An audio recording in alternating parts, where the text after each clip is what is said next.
ये बड़ी अचंभे की बात है कि रुद्राक्ष का जो नॉर्थ इंडिया में ऐसे पैदा हो जाना, ये सबसे बड़ी अचंभे की बात यही है। क्योंकि ऐसा है कि ये तो नेपाल में होते हैं, हाइट पे होते हैं बहुत ज़्यादा। ये बड़ी दुनिया हैरान होती है कि यहाँ पे हो लग कैसे गए, ये सबसे बड़ी बात है। लगने के बाद एक मुखी रुद्राक्ष का होना, ये सबसे बड़ी बात है। इसमें एक मुखी भी बहुत से निकलते हैं यहाँ पे। संस्कृत में रुद्राक्ष कहते हैं, ये बड़ा शुभ माना जाता है। ये स्वयं शिव है, ये औषधीय गुण है, इसके औषधीय गुण मशहूर हैं। ब्लड प्रेशर में और भी बीमारियों में रुद्राक्ष का जो फल को निकाल के एक टोकरी में डाल लेते हैं, 2-3 टोकरियां भर जाती हैं, उनको सारे को निकाल के जो बीच में से रुद्राक्ष निकाल के उनको स्टोर करके रख लेते हैं। जो भी कोई औषधि के रूप में लेना चाहता है या गले में डालना चाहता है, उसको फ्री में बांट दिया जाता है, कोई पैसा नहीं लिया जाता। हाँ, पीछे सुना है कि एक पिकाडली होटल में एक बड़ी एग्जीबिशन लगाई थी किसी ने, तो वो सेल करते थे, वो 5-5, 7-7, 8-8, 10-10 लाख में भी एक मुखी रुद्राक्ष वहाँ पे उन्होंने बेचा है। परंतु यहाँ तो स्वामी जी का भंडारा है, एक चवन्नी भी किसी से ली नहीं जाती, फ्री ऑफ कॉस्ट सब माल लुटा दिया जाता है।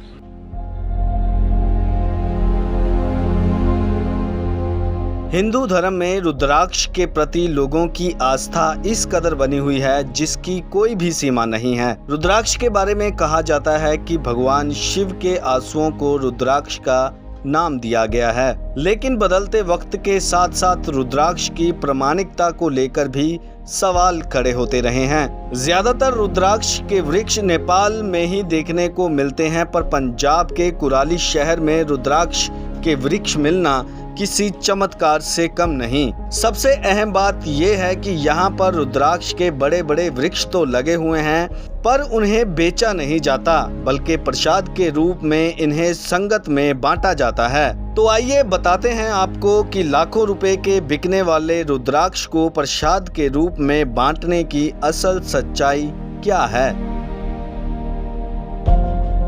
कई पीरों फकीरों और संतों महात्माओं के गले में आपने एक माला देखी होगी जिसे रुद्राक्ष की माला कहा जाता है। रुद्राक्ष के बारे में कहा जाता है कि शिव के जो आंसू है वही रुद्राक्ष है, और लोगों के कष्ट दूर करने के लिए या लोगों के जो कष्ट हैं वो रुद्राक्ष से दूर होते हैं। कई लोग हैं जो औषधि के तौर पर भी रुद्राक्ष को अपने पास रखते हैं, अपने गले में डालकर रखते हैं, माला में पिरो कर रखते हैं। और अगर कुराली की बात करें तो कुराली में रुद्राक्ष का दरख्त लगा हुआ है, पेड़ लगा हुआ है, और माना जाता है कि रुद्राक्ष के जो पेड़ हैं वो सिर्फ नेपाल वाली साइड ही देखने को मिलते हैं, जबकि कुराली में ये रुद्राक्ष का पेड़ लगा हुआ है। इस बारे में जानकारी देने के लिए हमारे साथ सुरिंदर जी मौजूद हैं। सुरिंदर जी, पहले तो रुद्राक्ष का दरख्त यहाँ पर लगना, क्या मानते हैं आप इसको, कितना चमत्कारी है? ये बहुत ही अचंभे की बात है। ये बड़ी अचंभे की बात है कि रुद्राक्ष का जो नॉर्थ इंडिया में ऐसे पैदा हो जाना, ये सबसे बड़ी अचंभे की बात यही है। क्योंकि ऐसा है कि ये तो नेपाल में होते हैं, हाइट पे होते हैं बहुत ज़्यादा। ये बड़ी दुनिया हैरान होती है कि यहाँ पे हो लग कैसे गए, ये सबसे बड़ी बात है। और दूसरा, लगने के बाद एक मुखी रुद्राक्ष का होना, ये सबसे बड़ी बात है। इसमें एक मुखी भी बहुत से निकलते हैं यहाँ पे। तो ये रुद्राक्ष जो है, रुद्र मतलब शिव, अक्ष मतलब आँख। शिव की आँख से टपका हुआ आंसू है, इसी को संस्कृत में रुद्राक्ष कहते हैं। ये बड़ा शुभ माना जाता है। ये स्वयं शिव है, ये औषधीय गुण है, इसके औषधीय गुण मशहूर हैं। ब्लड प्रेशर में और भी बीमारियों में रुद्राक्ष का जो फल है, उसका जो निकलने वाली मणका है, उसका काम में आता है। अगर रुद्राक्ष की बात करें तो यही जो पेड़ है, जो दरख्त है रुद्राक्ष का है, आप जानना चाहेंगे कि यहाँ पर कौन से सीज़न में रुद्राक्ष हैं जो वो लगते हैं? ये सीज़न होता है जी, मई जून में इसके फल लगते हैं। और फल का जो छिलका होता है वो मीठा होता है, पक के मीठा हो जाता है। और छिलके को उतार के बीच में से एक गिट्टक जैसा, जैसे बोलते हैं गुठली जैसा कुछ निकलता है, जो रुद्राक्ष होता है। जैसा हमने देखा होगा कि गले में डला हुआ लोगों, साधुओं के या महापुरुषों के, वो यही पेड़ है जिसमें से वो निकलता है, उस फल में से निकलता है वो। प्योरिटी कैसे आप मेजरमेंट करते हैं, क्योंकि ये प्योर है? क्योंकि जो आजकल देखने को मिल रहा है कि कई जो डुप्लीकेट रुद्राक्ष भी मार्केट में बहुत ज़्यादा मिल रहे हैं, लोगों को भ्रमित किया जा रहा है, उसको आप क्या कहेंगे? प्योरिटी किस तरीके से नापी जाती है, मापी जाती है? देखिए, लोग तो जो एक मुखी रुद्राक्ष है वो तो 5-5 लाख रुपए में बेच रहे हैं लोग। पर प्योरिटी का जहाँ तक आपने प्रश्न किया है, प्योरिटी तो स्वयं आपके सामने है कि पेड़ लगा हुआ है, फल तोड़ो, बीच में से रुद्राक्ष निकालो, इससे बड़ी प्योरिटी की सबूत तो कुछ हो ही नहीं सकता। फल में से फल तोड़ो, बीच में से रुद्राक्ष निकालो, वही तो प्योर है। कब से लगा हुआ है ये दरख्त? ये लगा था जी 94-95 में लगवाए थे स्वामी जी ने। ये 3 पेड़ लगे हुए हैं यहाँ पे और तीनों बड़े सक्सेसफुल चल रहे हैं आपके सामने। हाथ कंगन को आरसी का देखिए कितने बड़े बड़े हो गए हैं। लोग आते हैं यहाँ पर, आस्था है यहाँ की भी। बहुत बड़ी आस्था है जी। ये बड़े अचंभे की बात है कि यहाँ लग कैसे गए, यही सबसे बड़ी अचंभे की बात है। अच्छा, यहाँ से फिर जब रुद्राक्ष आप यहाँ से निकलते हैं, उनको उसके बाद क्या करते हैं? क्या कि उनकी क्या तरीके से, किस तरीके से लोगों में आवंटन करते हैं उसका, उसे बेचा जाता है, उनको बांटा जाता है, क्या करते हैं? देखिए, जो आवंटन की बात है वो ऐसे है, जब फसल आती है मई जून में, तो वो जो फल होते हैं, फल को निकाल के एक टोकरी में डाल लेते हैं।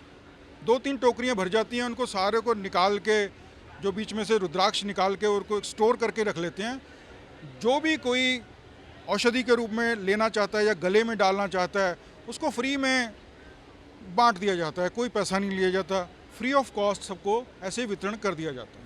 आपने एक मुखी रुद्राक्ष की बात की, उसका क्या महत्व है और यहाँ पर वो एक मुखी जो रुद्राक्ष हैं वो मिलते हैं?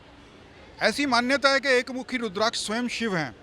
एक मुखी रुद्राक्ष बड़ा दुर्लभ और रेयर मिलता है। यहाँ पे मिलते हैं, बहुत सारे आते हैं। जब स्वामी जी यहाँ पे शारीरिक रूप में मौजूद थे, तब तो एक फसल में 40-40 निकल आते थे। एक मुखी रुद्राक्ष का ये है कि स्वयं शिव, ऐसी मान्यता है कि वो स्वयं शिव होता है और बड़ा शुभकारी होता है वो।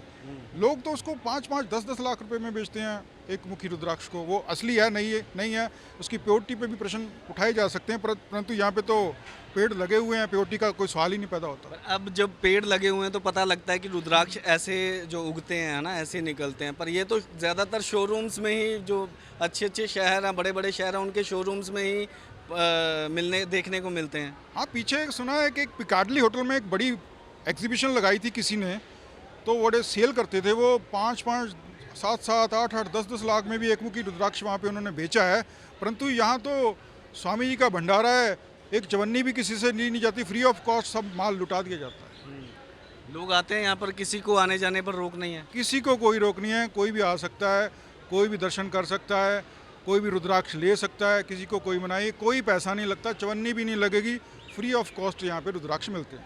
अगर आप कुराली की बात करें तो ऐसा क्या मानते हैं आप कि सिर्फ कुराली के स्वामी जी कुटिया वाले, नदी पार वाले जो आश्रम है उनका, यहीं पर ही रुद्राक्ष लगा? पहले तो इसे इसका जो बूटा है वो लगाया गया था, या ये अपने आप ही बन गया?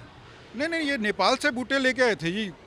नेपाल से बूटे ला के यहाँ पे पूरी प्रोसेस करके उनको बड़े अच्छे तरीके से खाद वगैरह डाल के स्वामी जी ने स्वयं उन पे दृष्टि डाली और उन्हीं की कृपा से लगे हुए हैं। हम तो ये मानेंगे कि उनकी कृपा से ये बूटे छोटे छोटे थे और बाद में बड़े पेड़ बन गए। ये नेपाल से ही लेके आए थे बूटों को। अगर नेपाल की बात करें, जब नेपाल से इस साइड, हम अगर नॉर्थ वाली साइड की बात करें, तो रुद्राक्ष आते हैं तो वो हाईली कॉस्टेड होते हैं?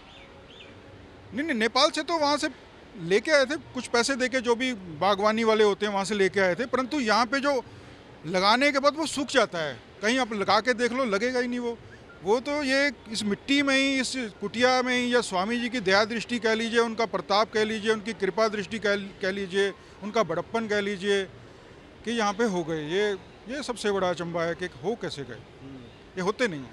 रुद्राक्ष के औषधि के तौर पर भी देखा जाता है, क्या मायने निकालते हैं औषधि? क्योंकि कई तो जो संत महात्मा हैं, है ना, जो कई पीर फकीर हैं, उन्होंने गले में माला के रूप में डाला होता है। औषधि को आप किस तरीके से इससे जोड़ते हैं? औषधि के बारे में स्वामी जी ने स्वयं बताया था कि जो रुद्राक्ष है ये ब्लड प्रेशर के लिए बड़ा गुणकारी औषधि है। ये ब्लड प्रेशर चाहे बढ़ता हो या घटता हो, दोनों तरीके की ब्लड प्रेशर में ये काम में आता है। उसको घिसा के, पानी में घिस के वो पानी को पीना होता है खाली पेट सुबह, तो ब्लड प्रेशर दोनों तरह का बढ़ना या घटना उसको बराबर कर देता। ब्लड प्रेशर जड़ से ख़त्म हो जाता है और गले में डालने से और उसको घिसा के पीने से ब्लड प्रेशर बिल्कुल ख़त्म हो जाता है।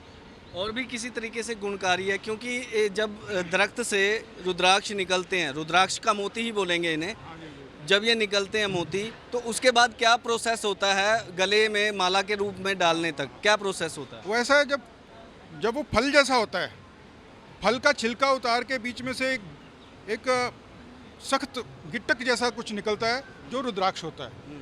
अगर गले में डालना हो तो उसको सुई से या किसी बरमे से उसमें छेद करना होता है। छेद करके उसको धागा पिरो के फिर माला जैसे बना के उसको डालना। तेल वगैरह में भी डालना पड़ता है कुछ इस तरीके से भी कुछ? हाँ हाँ, तो कई लोग उसको सरसों के तेल में भिगो के भी रखते हैं कुछ दिन के लिए। उससे वो नरम नरम कुछ और ज़्यादा चमक आ जाती है उसमें, रुद्राक्ष में। सो सुना आपने कि जो रुद्राक्ष आपको, जो रुद्राक्ष के पेड़ हैं नेपाल वाली साइड ही देखने को मिलते हैं, लेकिन वो रुद्राक्ष के पेड़ आपको कुराली में भी देखने को मिलेंगे। मैं अपने कैमरामैन को कहूँगा कि एक बार दिखाना चाहिए, क्योंकि अक्सर जो रुद्राक्ष के मोती हैं बड़े महंगे जो वो मोती हैं वो मिलते हैं, क्योंकि प्योरिटी की सबसे ज़्यादा अहम बात होती है कि कौन सा रुद्राक्ष प्योर है और कौन सा नहीं। हालांकि शोरूम में ज़्यादा रुद्राक्ष के मोती ये कहकर बेचे और ख़रीदे जाते हैं कि ये प्योर रुद्राक्ष है और इससे औषधि के रूप में या अपने गले में माला के रूप में डालकर आप रख सकते हैं। सो साफ तौर पर अगर बात कहें तो नेपाल की धरती या नेपाल की मिट्टी के बाद अगर कहीं रुद्राक्ष देखने को मिलते हैं, रुद्राक्ष के दरख्त देखने को मिलते हैं, तो वो कुराली में देखे जा सकते हैं।